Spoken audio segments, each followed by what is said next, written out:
কেন লাভ হবে না? কেন লাভ হবে না? তোমার ফুপির ভয়? আমি এই আবির তোমার ফুপিকে ভয় পাই না। এখন যদি তুমি চাও না, আমি তোমার হাত ধরে তোমার ফুপির সামনে যেয়ে দাঁড়াতে পারি, চিৎকার করে বলতে পারি আমি যারাকে ভালোবাসি। আপনি আমার ফুপুরে চিনেন না, তাই এমন কথা কইতাছে। আমার আব্বাই যখন মারা যায়, ফুপুই আমার ছোট্টবেলা থেকে লালন পালন করে। আমার দিকে যদি ভুলেও কেউ চোখ তুলে তাকায়, ফুপু তাকে চোখ খুলে ফালায়, হাত বাড়াইলে হাত কাইটা ফালায়। আমি চাই না আমার কারণে আপনার সুন্দর জীবনটা নষ্ট হয়ে যায়। যারা বিশ্বাস করো, তুমি যদি আমার পাশে থাকো আমার কোনো ক্ষতি হবে না।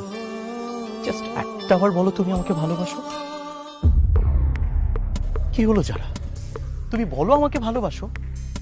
ঠিক আছে, যদি মুখে বলতে লজ্জা লাগে, আমি আমার হাতটা তোমাকে বাড়িয়ে দিচ্ছি। যদি আমার এই হাতে তোমার হাত রাখো, তাহলে আমি ভেবে নিব তুমি আমাকে ভালোবাসো। আর যদি হাত না রাখো, আমি তোমাকে কথা দিচ্ছি, আমি আর কোনোদিন তোমার সামনে আসবো না, কোনোদিন তোমাকে বিরক্ত করবো না।